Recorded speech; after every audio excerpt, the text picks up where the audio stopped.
Hey there, people. Too Tall here again.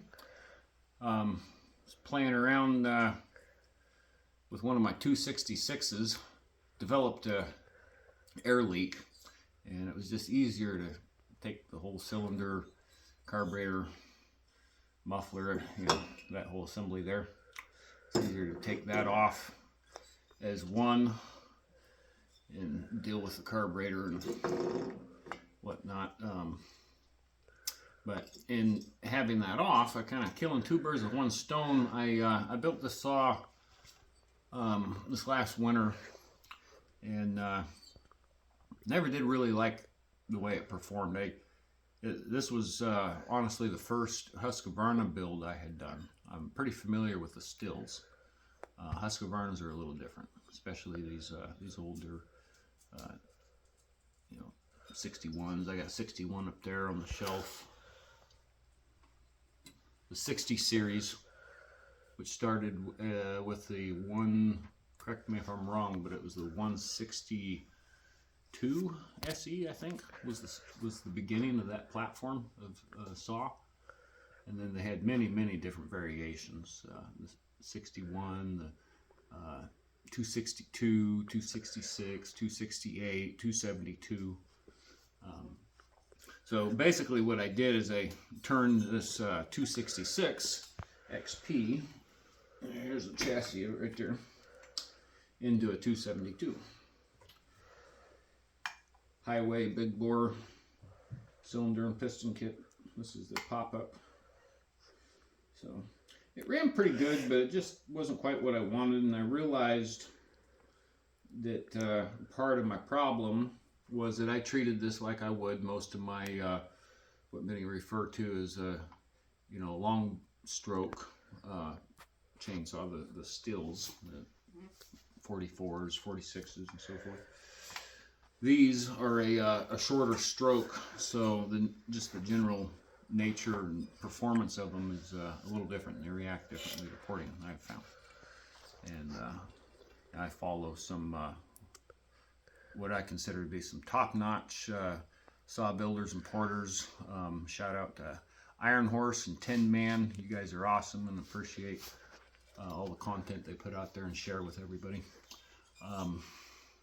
So I've learned quite a bit from those two in particular, amongst others. Bellhopper is another one that's got a lot of good information out there. Anyway, so I started tweaking my port work here, and just about got these lower transfers done, and my son says, oh, we should have done a video on this. It's like, oh yeah, duh. So better late than never. So this is from a different saw.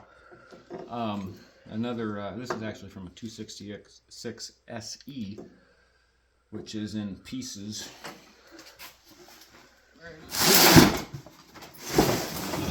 I got this, was supposed to be a runner, and it was giving me issues, and I thought, okay, maybe it seals, and I start tearing into it and found out very quickly that the crank bearings in this one are just gone. I don't know if you can see this on camera, but I mean, there is substantial play. I'm wiggling that shaft. It's going whoop, whoop, whoop, whoop. Anyway, those bearings are just plumb worn out.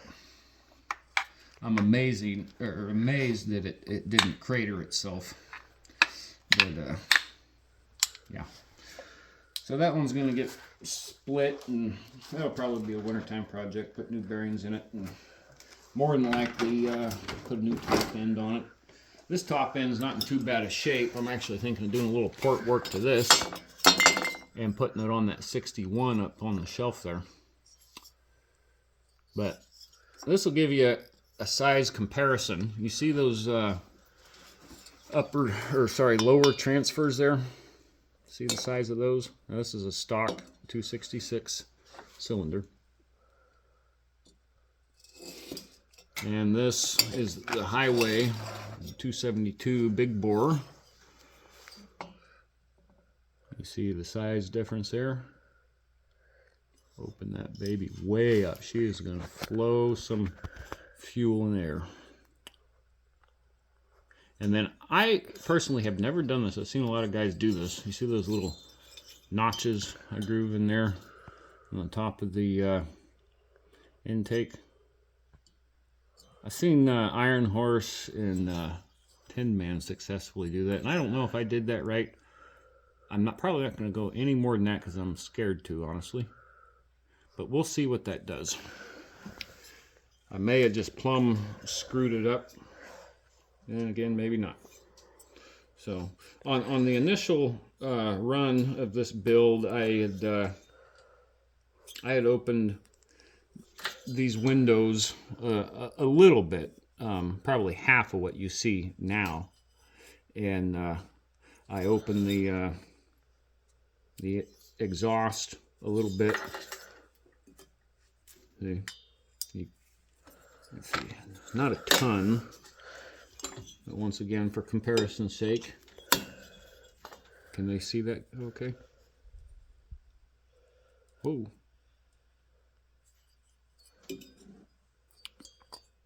And then that. It's opened up a little bit, and I raised the roof, probably by about, I'm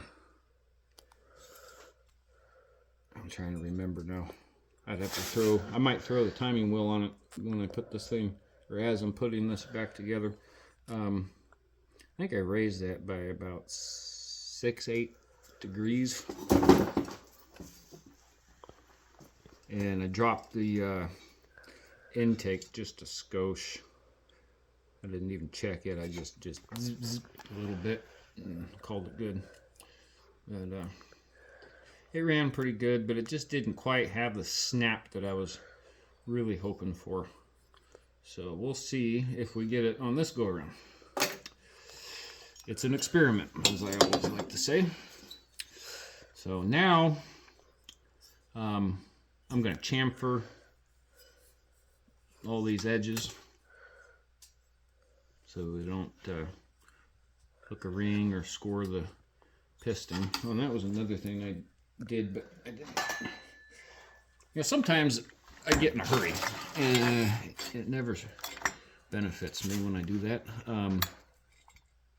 I showed them the windows there.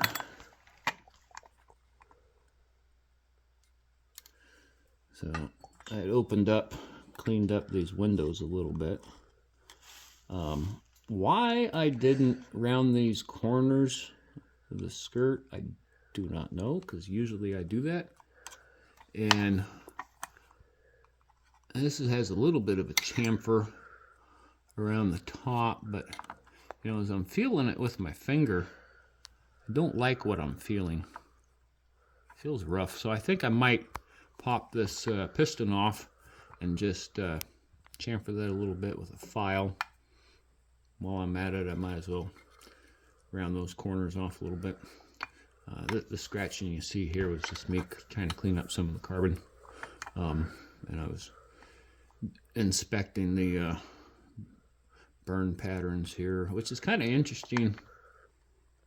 I'm no guru when it comes to this aspect of it.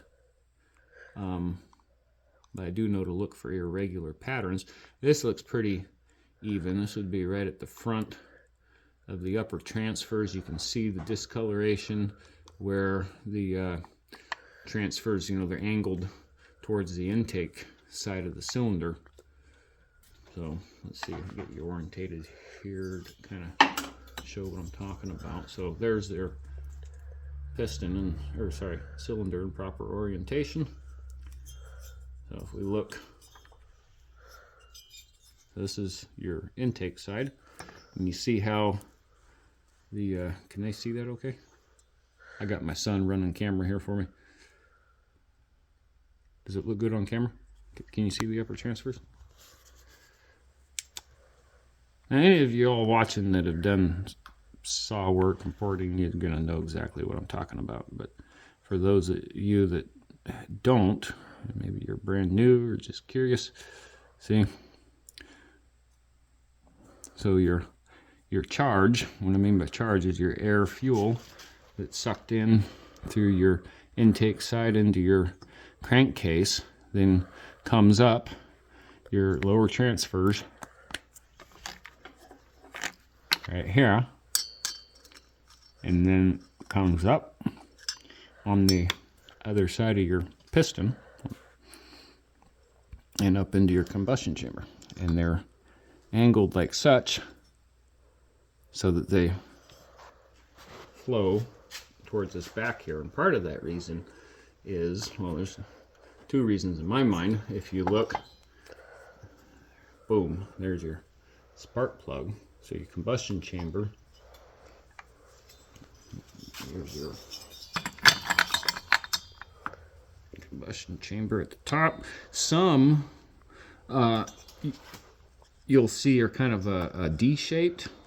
This is a hemispherical combustion chamber, but some of them are D-shaped. But anyway, so that angles that charge right back there where the base of your spark plug is going to be. And then also you have something what's called blowdown, and that is the time that your upper transfers,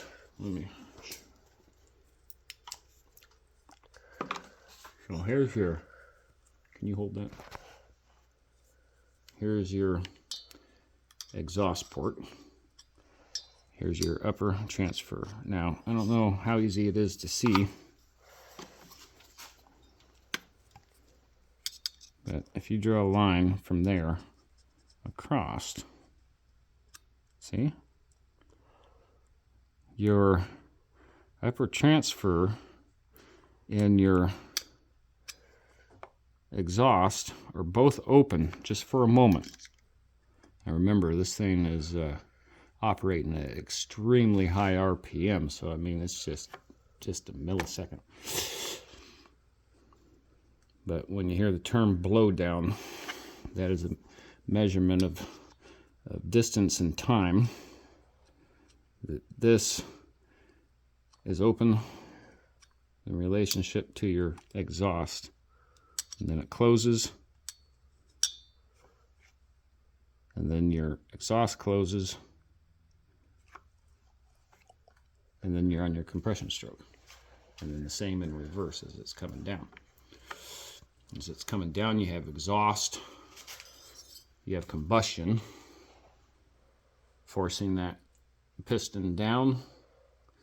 Your exhaust port opens and it begins to escape, and then very suddenly and quickly your upper transfers open as well, and you have a new charge coming up.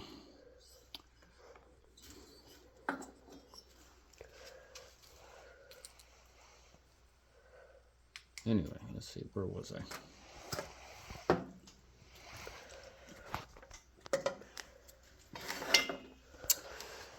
Alright, so now I gotta figure out what I want to do next. I didn't intend on going down the rabbit hole and explaining all that stuff, because I don't really necessarily consider myself to be a guru at any of this. I'm a guy that loves to work on saws, and I like to learn things and getting to that point where I feel comfortable enough, to kind of share a little bit with other people, but I'm definitely no expert. So, well, what I need to do now is change out the bit.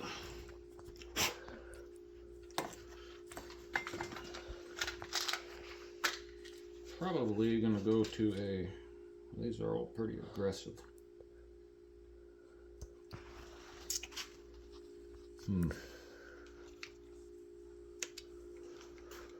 Yeah, I might just nibble at it a little bit with that. I kind of wanted to get up into my upper transfers just a little bit.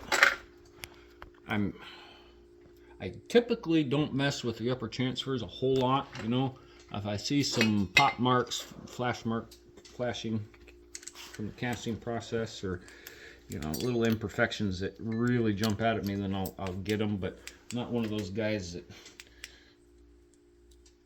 really plays with those. Maybe someday I get a little bit more savvy and confident.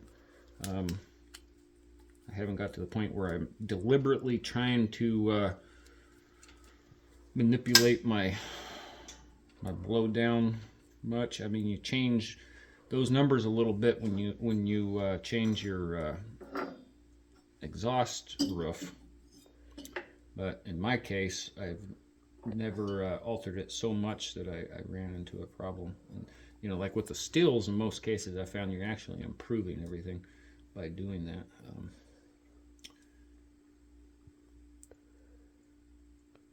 Anywho, so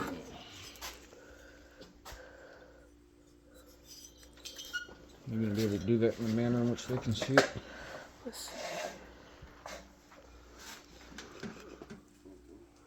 You see, I'm going to want to get up in here a little bit. I just use some 2-stroke oil here. I dip my bit in every once in a while. Helps keep them from getting gummed up with the aluminum. Let's see here.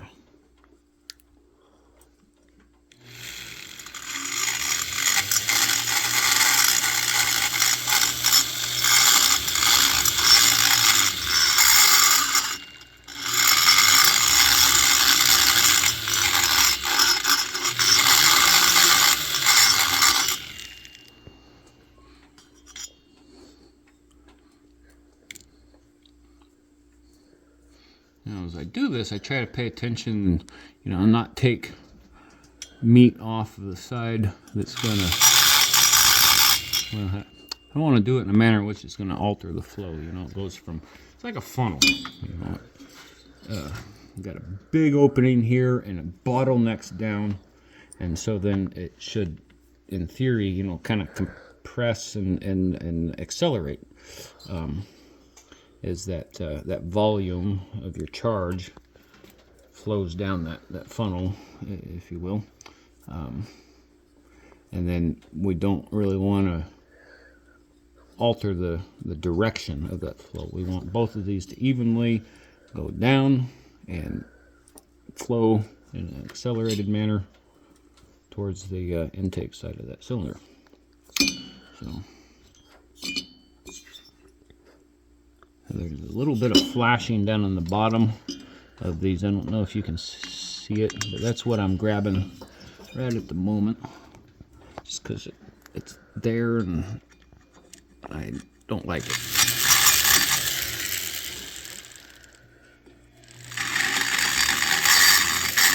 In all reality, it probably wouldn't hurt anything.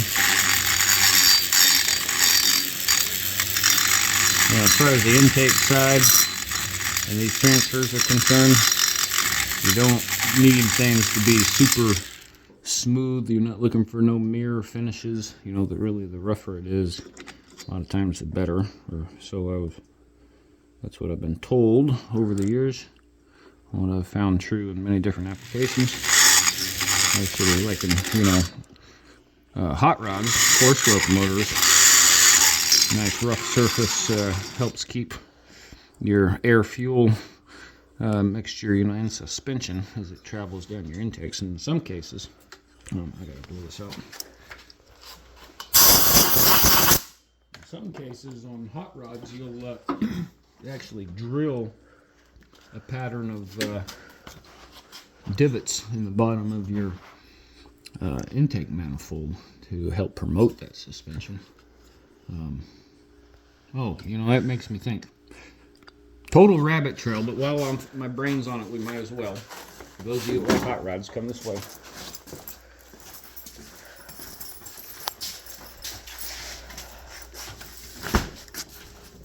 So this truck, this is a 1954 Ford F100. And this is a 292, what's referred to as the Y block. Not wide, Y, as in the letter Y. So this truck, being a 54, the stock motor would have been a 239, if I remember correctly, which was the first generation of this motor. The following year they developed the 272. Following year after that they developed the 292, and I believe it was either that same year or the year after they came out with the 312, which was popular in the T-Birds. So this motor, I had ran the numbers on it one time. It came out of a early 60s. I think it was like a 61 3/4 ton truck. So this motor and the transmission together got put in this at unknown time, and I got my hands on it. Actually, it sat down at my dad's place in California for over 10 years, and I finally got it up here, and it had issues, and I tore into it, found out it had a bunch of broke rings, and pulled the motor, figured, well, I'm in it now, I might as well go all the way. So we bored her 40 over, put a I'm trying to remember what cam I put in that. I think it was a Comp Cams thumper, like a 3/4 cam or something like that. And it's been a few years ago. I got to get this thing done one of these days. I've been working on the body work, but I've had the motor running. All this is good. But the heads, those are 411 heads, if I recall correctly. This whole project really educated me a lot as to these motors and the different series of heads. It was mind-boggling to find out how many different designs and series of heads they put in these motors.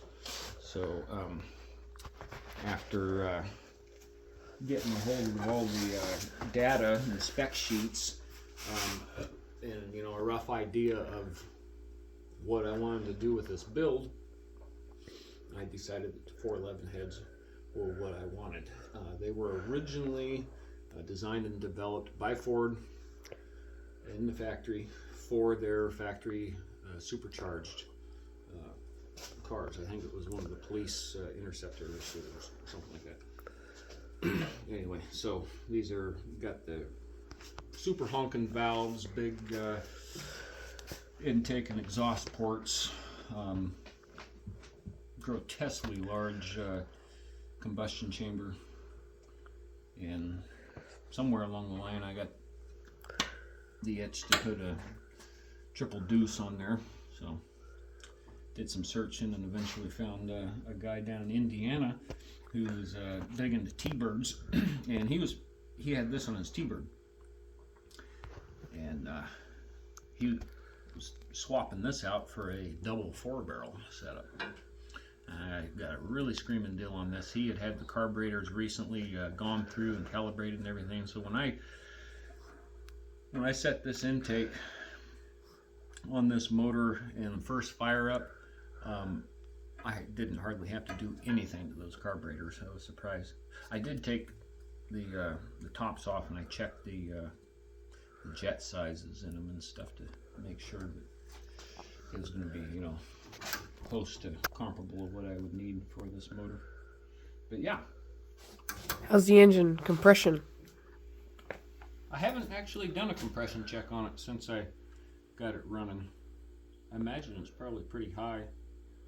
And, hell, it's not even completely broken. I just took it through its initial break-in cycle, like a 30-minute, warm it up and check everything real good, and then I think it was like a 30 or 45-minute run at about 2,500 RPM with some special break-in additives in the oil. So, and this custom Champion radiator that I got through O'Reilly's, man, I was amazed. They did me real good. Anybody out there that's looking for special parts, you got O'Reilly's anywhere near you, go talk to them. It helps if you know somebody that works there, and I do. Yeah, I think that radiator only cost me about 300 some change. It was remarkably cheap in comparison to what I've seen in other performance racing supply outfits. So yeah, well, I hope you all enjoyed that little tidbit. One of these days I'll fire it up and so you guys can hear it. She sounds good with them headers, and I got them what I call cherry bomb little shorty glass packs. It sounds really good. Yeah. All right, back to business.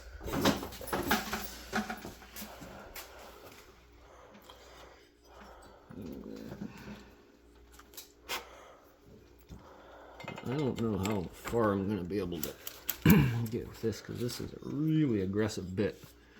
What I really need to do is go get one of my little ball stones. Let's see here. So I don't really want to take a bunch of meat. I've took all I want. I just need to lightly chamfer.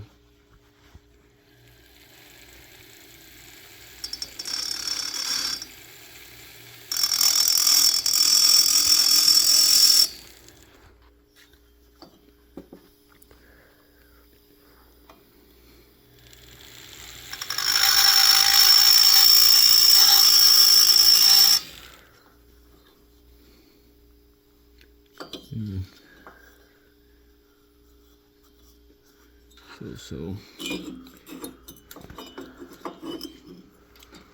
I will most certainly finish this off with a little ball stone.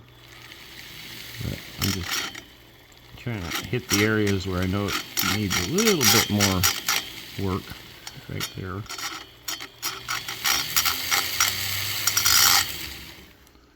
That's probably about all I want to take in that corner. I'll just save that whole edge of the stone.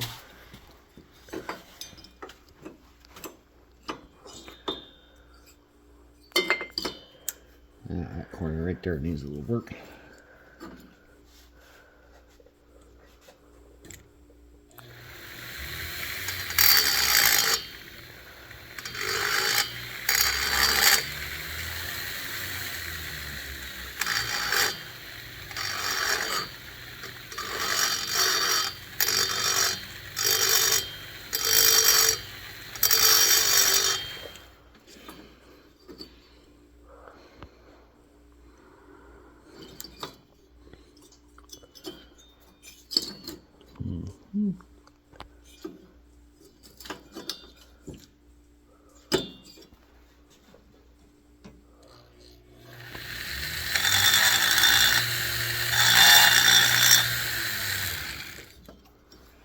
It don't take much with these bits. These are super aggressive. I got these from eBay. These are just cheap Chinese made bits. I think I got this package here for, oh, it was under 20 bucks. You know, sure beats what you'd pay for some of the higher end American made stuff. You know, for this kind of stuff, these hold up real good. You know, keep them lubed up, and all this is aluminum.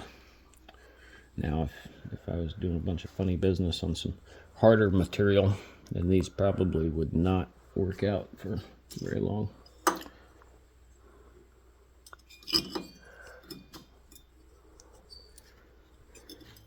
All right, let's see here.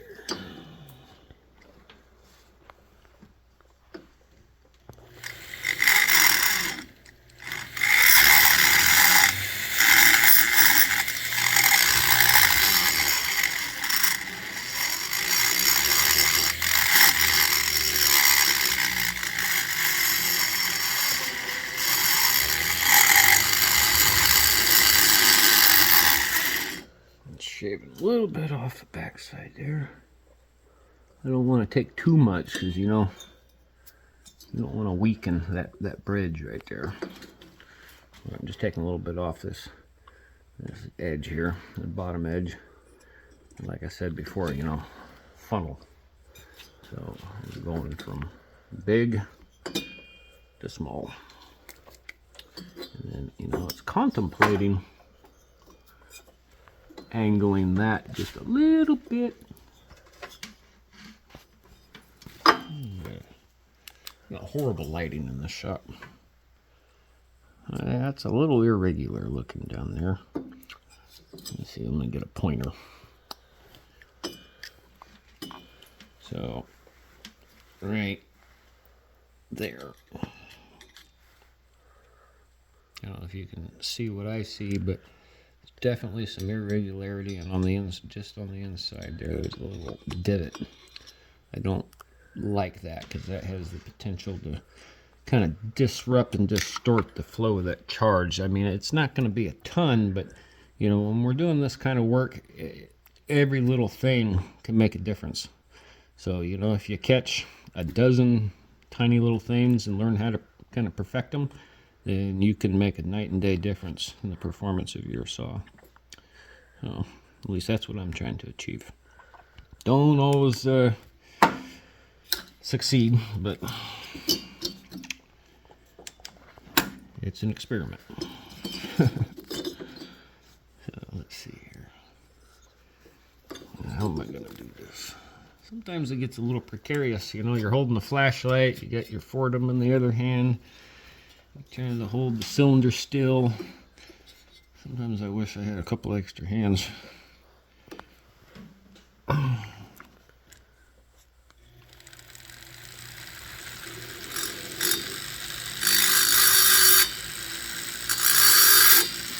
tell you what I really wish I had was a right angle attachment for this. One of these days I'll actually bite the bullet and invest in it. I envy those guys at Watts that have them.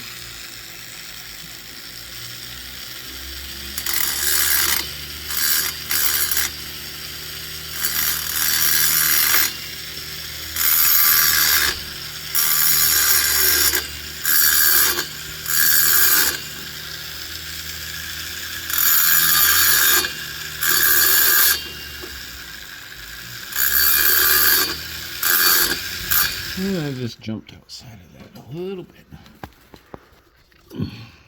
That ain't gonna hurt nothing. I think I need to jump down to a smaller, I don't know if I have one in this set anyway. Man, I really wish I had that right angle head. That'd make life so nice. But anyway, you kind of get the idea what I'm doing there. Yeah, there's like a big nubbin of something right there. Let me transition it a little bit, but I still don't like that. I'm gonna have to sort through my stuff, find a bit that's gonna be more appropriate. So, for comparison's sake, take a look at that side. See, right?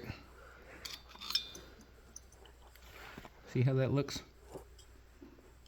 See, this other side was, wonkus. You can see that shiny spot where I knocked that little nubbin down. Okay, that was just a casting imperfection. It happens. On that note, I have to say, before we got this video running, I was looking at this. I was telling my son, man, this is a beautiful cylinder. That's an OEM. And definitely an older one, probably from the 80s. But just so crisp and clean, and you know, no major flash marks in the casing. You know, normal roughness there. It's just not a machine finish by any means. It's not supposed to be. But I'm just impressed with the just how regular and clean it is. The chamfering, you know, nice chamfering, even. I mean, everywhere. Everything is chamfered real nice. Everything appears uniform and even. You know, nowadays, even, you know, OEM cylinders, you find a lot of irregularities. It just seems the general quality, the consistency of quality, I should say, has decreased. And that can be said for just about anything in production nowadays. But in general, these highway cylinders are pretty good. I've only run across one that I had issue with, and I'm not even confident that it was an actual highway cylinder.